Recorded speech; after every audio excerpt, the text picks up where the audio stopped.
Olá pessoal, eu sou a Patrícia Villanova e esse é o Conexão das Mulheres. Você está comigo aqui na IPTV, canal 579 da Banda K1.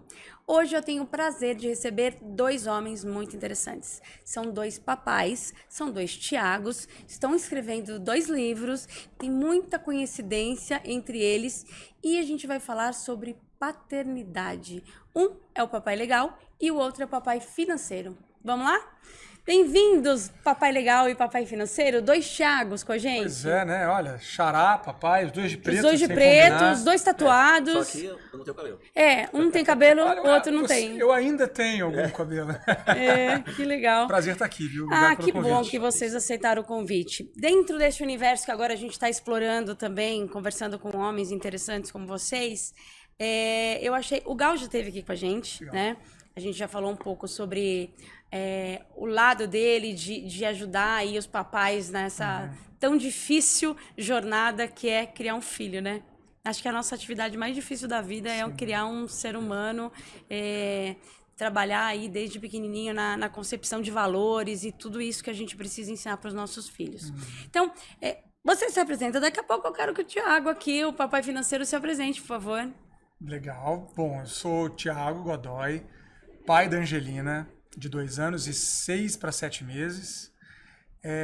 Casado com a Isabela. Eu sou um cara que, apesar de ter me formado em administração, caí na área de educação lá no século passado e me apaixonei por isso. Eu comecei minha carreira, antes de me formar até, como professor de inglês. Nossa. E eu falei, cara, educação é muito bom, quero entrar nisso, quero fazer isso. Então, eu, nos últimos 20 anos, me dediquei a grandes projetos de educação. E há 10 anos, exatamente há 10 anos, eu entrei na educação financeira. Que eu descobri como, eu vou falar disso bastante hoje, Sim. mas eu descobri como uma ferramenta que muda vidas verdadeiramente. Eu fiquei 6 anos rodando o Brasil num projeto muito grande chamado Estratégia Nacional de Educação Financeira. Depois fui fazer mestrado nessa área, estudei pessoas endividadas, como é que o endividamento corrói o relacionamento, família, né? E tenho me dedicado a estudar e entender como que as pessoas, as famílias, se comportam com o dinheiro. E tô no digital há 2 anos e meio, quando minha filha nasceu, que eu entendi que era para mim um chamado da paternidade, que é sem dúvida a coisa mais difícil que eu já fiz na minha vida, mas é também sem dúvida a coisa mais extraordinária que eu já fiz na minha vida. E entendi que eu poderia compartilhar esse conhecimento todo de educação financeira com as famílias, que eu sei o quanto que isso é um desafio. Né? Então, esse sou eu e é um prazer estar aqui podendo compartilhar com vocês. Que legal. Gal, para quem não te conhece. Bom, vamos lá. Sou mais um Thiago. Né? Eu acho Esse sem cabelo? Mas com H também. O Thiago também. Isso é bom, hein? Eu costumo dizer que ainda teremos um presidente chamado Thiago. Olha. E tanto Thiago que tem, né? Mas a minha história, assim, eu costumo dizer que a minha paternidade, ela florou quando eu tinha 13 anos, né? Quando eu tive uma irmã. E ali eu já precisei ter ali um senso de paternidade, começar a cuidar um pouco dela, né? Ser o irmão mais velho também, o homem da casa. E aí, claro que isso aflorou quando o Benício chegou. E aí eu senti que eu precisava conhecer melhor sobre o desenvolvimento, né? A fase de crescimento dele. Isso daí foi legal porque assim, eu já tinha um apelido de Gal. E aí quando eu fiquei pensando, eu falei, poxa, como que eu posso ser uma voz ativa? Como que eu consigo transmitir um pouco da minha história, da minha vivência para outros pais? E aí nasceu o Papai Legal. E hoje a minha formação ela vem na psicanálise porque eu subentendi que acho que era importante trazer para os pais um outro olhar para a criança, porque às vezes a gente acha que consegue educar só de olhar, mas a gente tem que pensar como. A gente tem que saber como a criança se comporta e antever as coisas, né? Então o Papai Legal ele surgiu dessa ideia de ser uma voz onde você consegue se identificar e se inspirar também, né? Então, é desse tipo de conteúdo que eu vou trabalhando. Legal. Os dois surgiram há pouco tempo, 2 anos, você no digital, Eu Gal, tenho um pouco mais de um ano. um pouco mais de 1 ano. Então, ali, finalzinho de pandemia, imagino. Onde as mentes extraordinárias estavam borbulhando, tentando descobrir ali o que fazer, né? E é legal quando surge essa ideia, eu também aqui, o Conexão também surgiu ali na pandemia, o que eu posso fazer para melhorar o mundo, né? Nem que seja para frente, porque já foi, não dá pra gente voltar atrás. Então, E eu quis hoje chamar vocês dois aqui, porque eu acho que falamos muito da maternidade, né, do ponto de vista da mãe mesmo, da maternidade, mas é legal também escutar o lado da paternidade, porque tem muito pai que não é o pai presente, ele só tá lá no final do dia, depois que chega do trabalho, só pega ali o filhinho na hora de vamos jantar e vai dormir, e não tem essa participação ativa na vida dos filhos. E essa participação, eu imagino, ela não precisa ser full time em cima do filho, mas você ter tempo de qualidade onde você possa, naquele momento que você está com ele, ensinar, né? E também a gente aprende, né? Não vamos achar que a gente não aprende com nossos filhos, que a gente aprende e muito. Como que é o dia a dia de vocês com os filhos? Pode abrir, Tirão. Só um parênteses nesse tempo de qualidade, porque esses dias eu vi alguém falando que basta você se dedicar 3 minutos de manhã, 3 minutos à noite, com qualidade você consegue ter 3 uma conexão. minutos. E o tempo de qualidade, ele exige tempo, né? Você tem que tem que priorizar o tempo. Eu entendo os pais e mães que precisam trabalhar muito para conseguir pagar as contas mesmo, né? Sustentar uma família. Mas eu acho que quando a gente vira adulto, uma coisa muito importante de ser adulto é a gente se responsabilizar pelo que a gente faz, né? E não dá para você, depois, daqui a 10, 15 anos, colocar a culpa em alguém porque você teve um distanciamento. Porque eu tive que trabalhar, né? Acho que todo mundo tem que trabalhar e a gente consegue, sim, se colocar dentro, presente, com tempo, com intencionalidade e buscando estar ali, claro, aprendendo no processo, mas buscando estar ao máximo com os nossos filhos. Eu acho que a gente vive ainda uma sociedade muito machista que incentiva até de uma certa maneira que o pai busque trabalhar, fazer o dinheiro, seja o provedor, ganhar dinheiro, né? É o provedor e o homem se sente, né? Na média, eu vejo vários homens nessa posição de se sentir cumprindo apenas o seu papel apenas por ganhar o dinheiro. Não, eu ganhei meu dinheiro, estou sustentando a família, então agora eu chego em casa, eu posso assistir futebol, eu posso fazer nada, não preciso ficar com meus filhos porque eu estou ganhando dinheiro. E a gente sabe, a ciência comprova que o tempo com o pai, a figura paterna, ela é essencial, ela vai dar um desenvolvimento cognitivo muito melhor para uma criança desde o início. Tem um grande estudioso de primeira infância, que inclusive ganhou o Nobel, que é o James Heckman. Esse cara estudou primeira infância, que são os primeiros 36 meses de uma criança, né? Os primeiros 3 anos de uma criança. E ele comprova o quanto que a presença dos pais, pai e mãe, ativa ali no desenvolvimento da criança, o cuidado com a alimentação, o cuidado com a educação, dá um salto cognitivo para essa criança muito superior a quem não teve essa participação. Então, respondendo agora a tua pergunta, eu, claro, estou numa posição que ela é privilegiada, porque hoje grande parte do meu tempo trabalhando é em home office, e eu tenho consciência desse privilégio que eu tenho de poder escolher a minha agenda e me dedicar muito do meu trabalho dentro de casa. Eu estou muito próximo da minha filha fisicamente. Consequentemente, estou muito próximo, brincando com ela, né, alimentando ela, fazendo todo o trabalho, ali, dou banho nela, faço muitas coisas. Eu e minha esposa temos essa facilidade. Mas, assim, eu vejo outros pais que trabalham o dia inteiro fora e que conseguem chegar em casa e, por exemplo, de manhã, às vezes, negociar no trabalho, chegar um pouco mais tarde para poder levar na escola, para se arrumar a criança para ir para a escola. Esses pequenos, que são grandes momentos, vão ficar na memória da criança, a presença. Então, eu me puxo muito para estar o máximo presente possível, e faço questão de ter esses combinados lá em casa, sabe? Muito bacana. Se um leva, o outro busca. O banho sou eu que dou, por exemplo. Aí a gente vai se revezando ali nas atividades. Eu acho que isso é muito saudável. O homem pode, sim, trabalhar, ganhar seu dinheiro e pode e deve cuidar. Como a mãe também pode, e se ela quiser trabalhar e ter a profissão dela e ganhar o dinheiro dela e também cuidar. Não acho que o cuidado é da mulher e o dinheiro do homem. Isso daí é uma grande falácia. Já tá bem defasado pelo amor esse de pensamento, Deus, né? Já Olha estamos em 2024 já? Já. Caramba, gente, pelo amor de Deus. Não dá mais.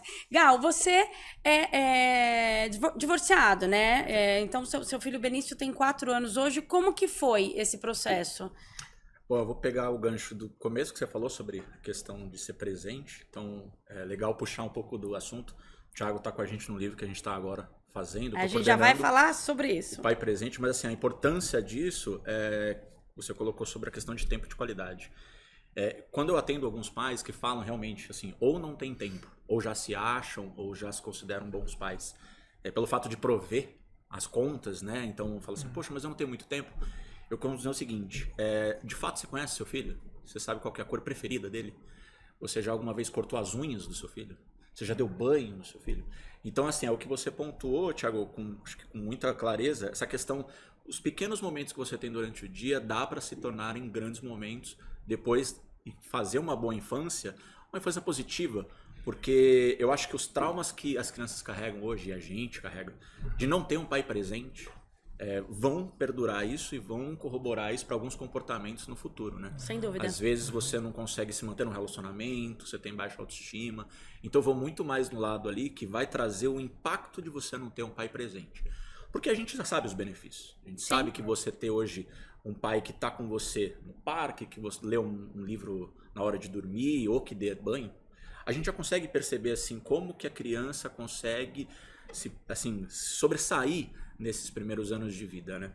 Mas eu acho que também essa questão que você colocou sobre o divórcio, para mim eu acho que foi muito disruptivo, porque ali houve uma necessidade muito maior. Eu já era um pai super presente, acompanhei muitas consultas, tentamos, né, um parto humanizado, não conseguimos, acabou sendo uma cesárea, mas assim, esse processo que eu acho que foi muito legal, ele falou assim, mas por que um parto humanizado? Porque é muito mais questões da mulher do que do homem. E muitos homens não entendem isso. Fala assim, poxa, mas é tão simples, vai lá, corta e sai. É super simples. Nossa. Mas é assim, ó, e eu fui entender não só que não era tão simples, né, e o impacto disso, mas ao mesmo tempo eu consegui enxergar o meu papel ali.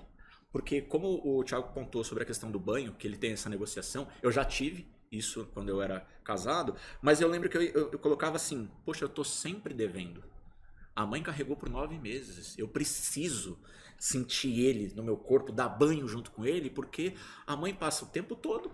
A licença paternidade no Brasil é só 5 dias, menos tempo que o carnaval. Só que... Algumas empresas já estão estendendo esse tempo, mas também não é suficiente. 20. Só que assim, ó, como o Thiago pontuou, eu acho que privilégio também tem isso de trabalhar em casa, no home office, mas assim, eu lembro que isso, desde quando ele nasceu, eu abri mão da minha carreira para poder estar mais tempo com ele e falar, cara, eu vi meu filho dar o primeiro passo. Eu vi ele falar a primeira palavra. Então, eu lembro de uma citação que o Augusto Cury fala. É mais fácil você governar uma cidade com 20 mil pessoas do que educar uma criança. Então, olha o peso disso. É profundo isso. Porque olha o papel que você tem, a responsabilidade que você tem. Porque quando alguém fala assim, ó, poxa, Thiago, cara, é tão simples, é só levar na escola, é só fazer dormir, dar só banho. Dar comida. Assim, só não deixar se machucar.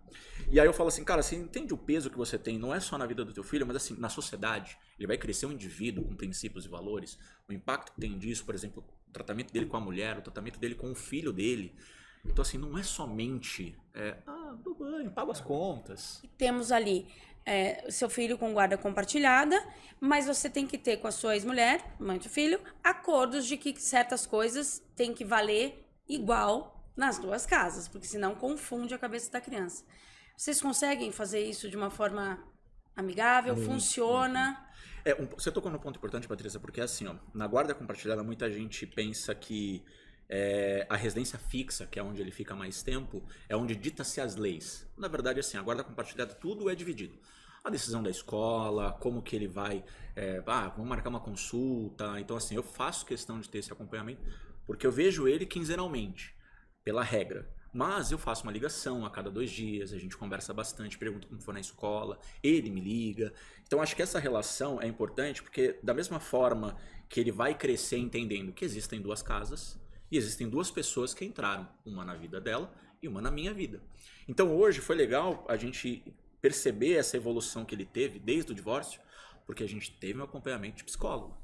Pelo fato dele ser pequeno, não ter tanta percepção da complexidade e essa ruptura familiar, né, mudou-se uma configuração, a gente fez questão de entender, poxa, mas será que isso vai ter algum impacto no comportamento? Graças a Deus não teve.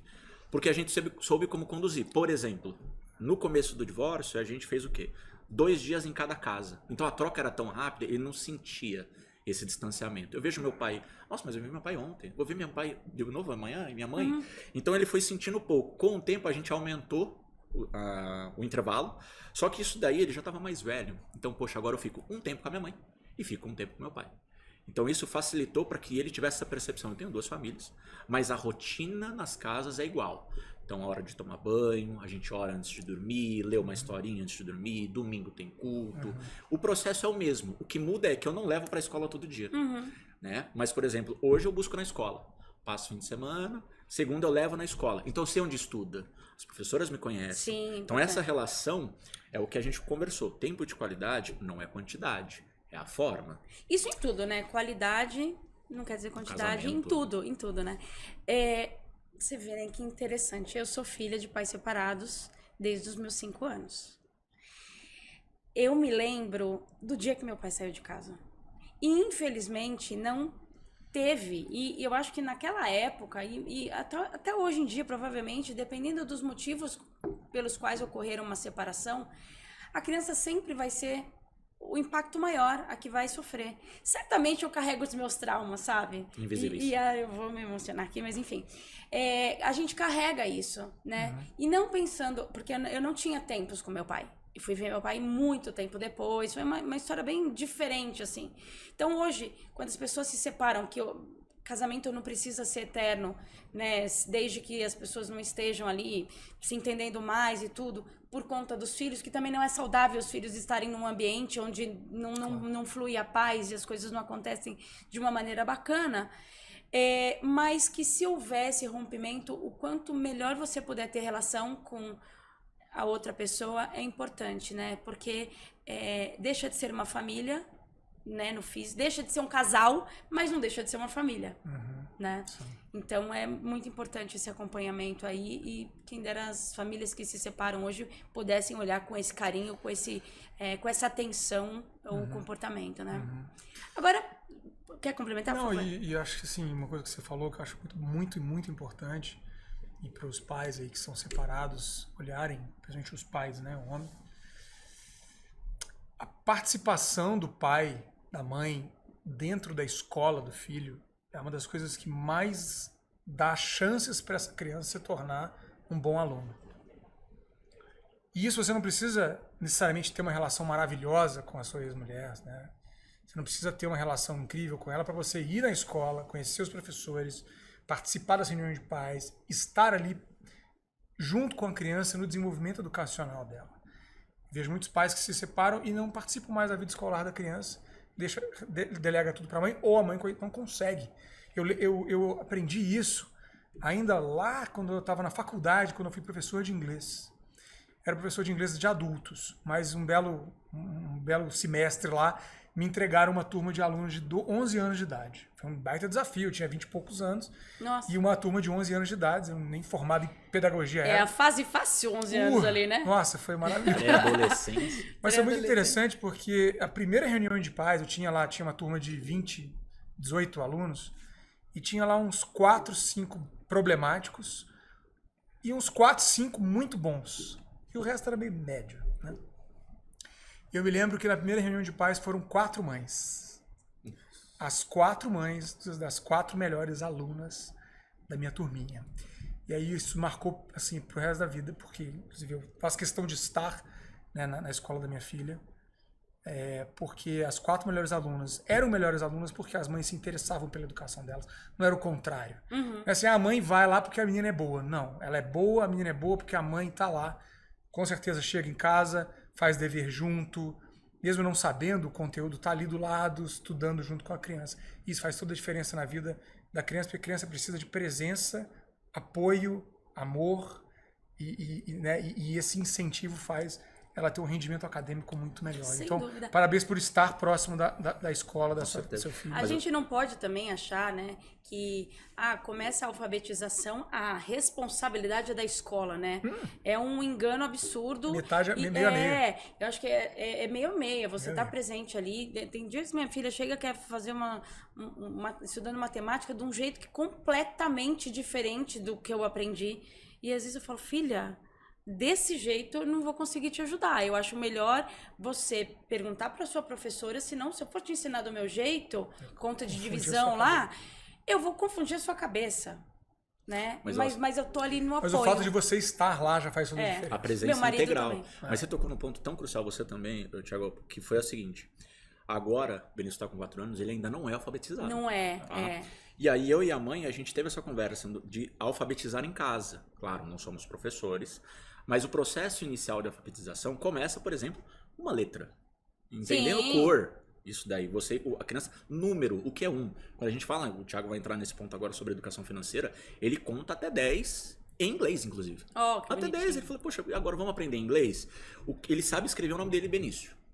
E ele sabe reconhecer a letra. Então, o B é de Benício, o P é de papai. Então, assim, isso daí, eu acho que dá pra você começar a fazer. E tem um perfil, uma moça, que é a Karen Morten, que ela é o Diário Desescolar.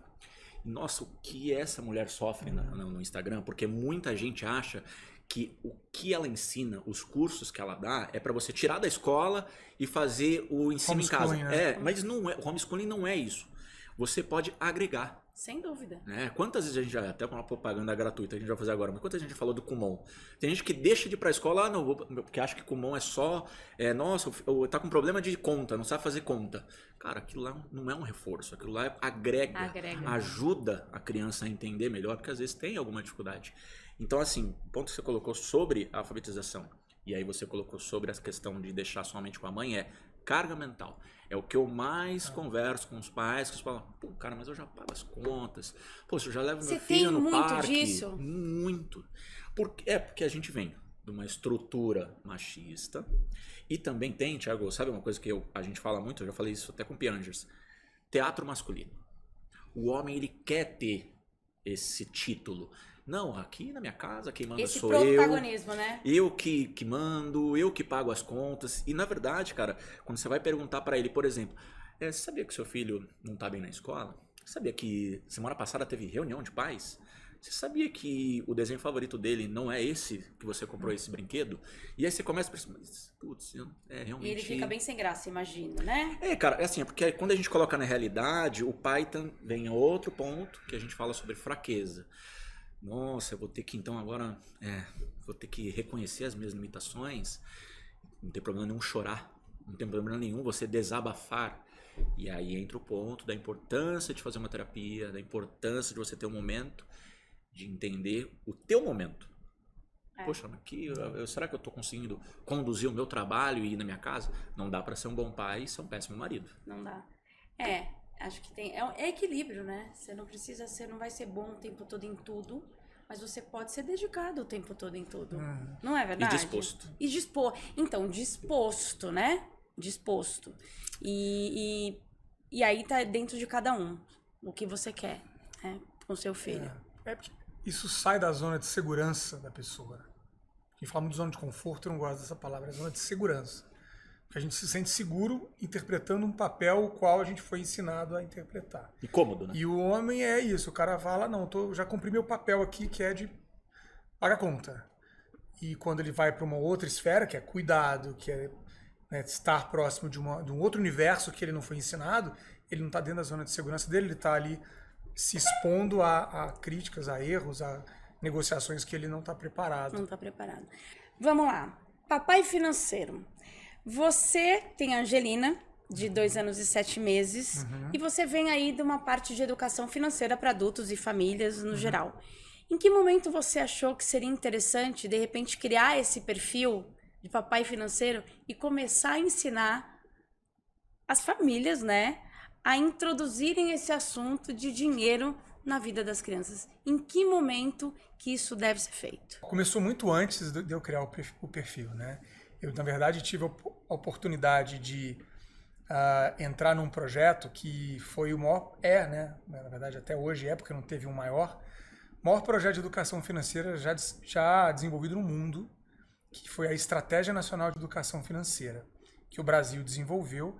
Existem estratégias nacionais em diversos países, em mais de 70 países, e o Brasil desenvolveu essa estratégia. Então, eu fui coordenar toda uma frente dentro desse projeto, e eu comecei a rodar o Brasil com projetos de educação financeira.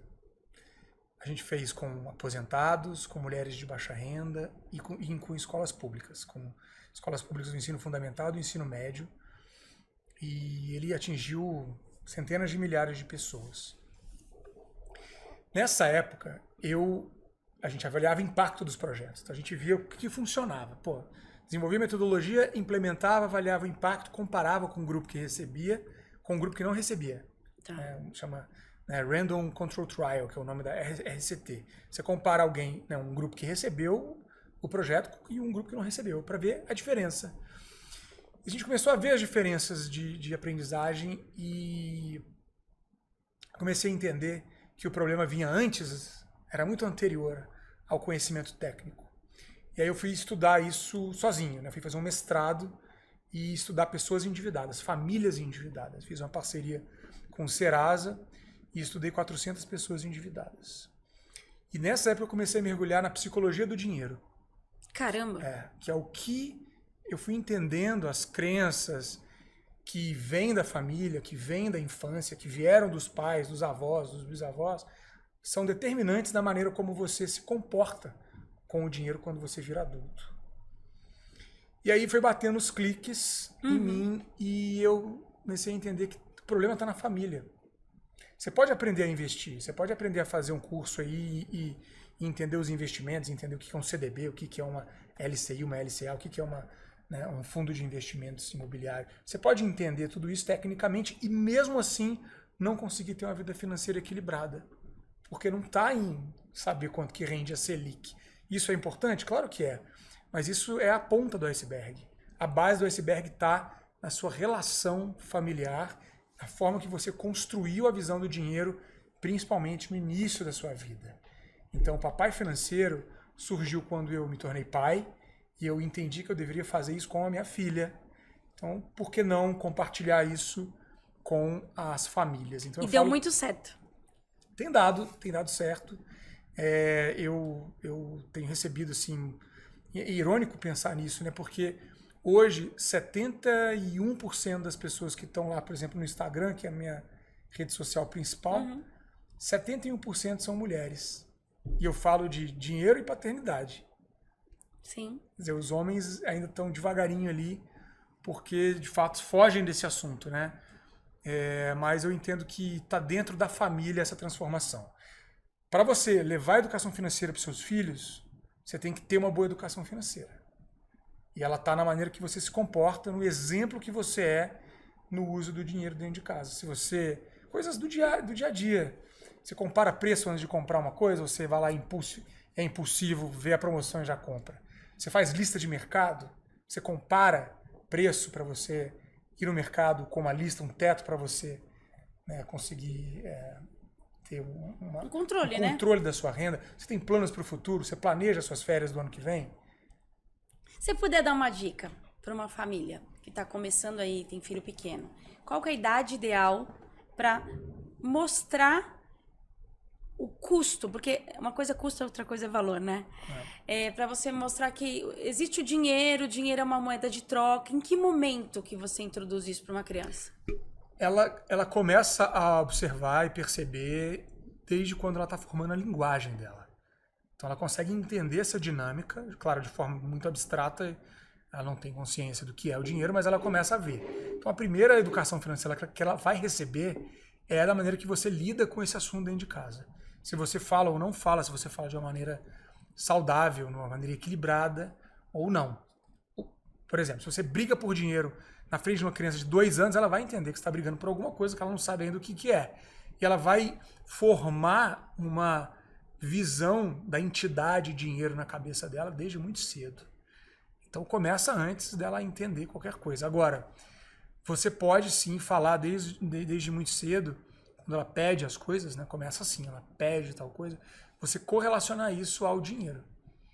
Em 3 anos, ela tem linguagem já suficiente para te pedir alguma coisa numa loja e você dizer o papai não vai conseguir comprar porque não, papai e mamãe, porque o dinheiro não permite. Agora, tem que ter muito cuidado na hora de levar esse assunto para dentro de casa, porque a gente tem a tendência a dar negativa, né? Não tenho. Isso é muito perigoso, porque pode dar uma sensação a ela que dinheiro sempre é uma coisa negativa, sempre falta, sempre falta. Então tem que trazer sempre a troca, né? A gente não vai comprar isso, mas a gente vai fazer tal outra coisa ali na frente. O que é o mais importante para você ensinar uma criança é a espera. Quanto que ela consegue esperar algo amanhã em detrimento de algo hoje. É difícil, é muito difícil. Mas um cofrinho ali, começar desde cedo, não tem problema nenhum, né? Uns 3 anos já dá pra começar com cofrinho. Você sabe que quando começaram a cair os dentinhos da minha filha, tem a famosa fada do dente, né? Que vocês vão passar por isso. Já tá passando o Gal da fada, né? E eu não sei porquê, meu marido, a gente... a fada do dente lá, a fadinha vem e deixa um dinheiro. E eu achava que aquilo... não era legal. Uma fada relacionar com dinheiro, ela vai te deixar dinheiro. Eu não achava essa história legal. E aí, com a minha filha... a gente sempre deixava normalmente a gente deixava álbum de figurinha. Porque daí ela esperava o álbum cheio de figurinha e a gente tinha um momento de sentar pra colar as figurinhas e aquilo era muito legal. Então eu achava que em alguns momentos não era legal ela fazer essa analogia com o dinheiro. Assim como eu conheço famílias que negociam com a filha, olha, se você lavar a louça hoje eu te dou R$10. Isso é isso, aquilo. Isso é extremamente prejudicial. Eu vejo muita gente fazendo e incentivando. Eu sou completamente contra isso. Você não pode remunerar uma criança para fazer coisas que ela já deveria fazer, porque ela é participante daquela Da dinâmica casa. da família, né? Porque daí você coloca um ponto que é dever de casa, pertencimento. senso de pertencimento. Ela participa de um ambiente familiar. Fazer o dever de casa faz parte do papel dela como estudante que ela é. Ajudar na arrumação da casa faz parte do papel de criança que bagunça. Sim. Então ela tem que arrumar. Então isso é formação de caráter, formação de valores. Você falou de preço e valor. Se você monetiza uma criança para fazer isso, você está criando uma pessoa que só vai fazer coisas se o dinheiro...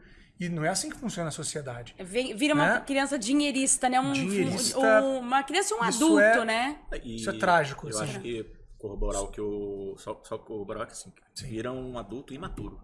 Sim. Ele não tem senso de responsabilidade na casa dele, né? Sim. Então se eu fizer todas as tarefas, eu fico rico.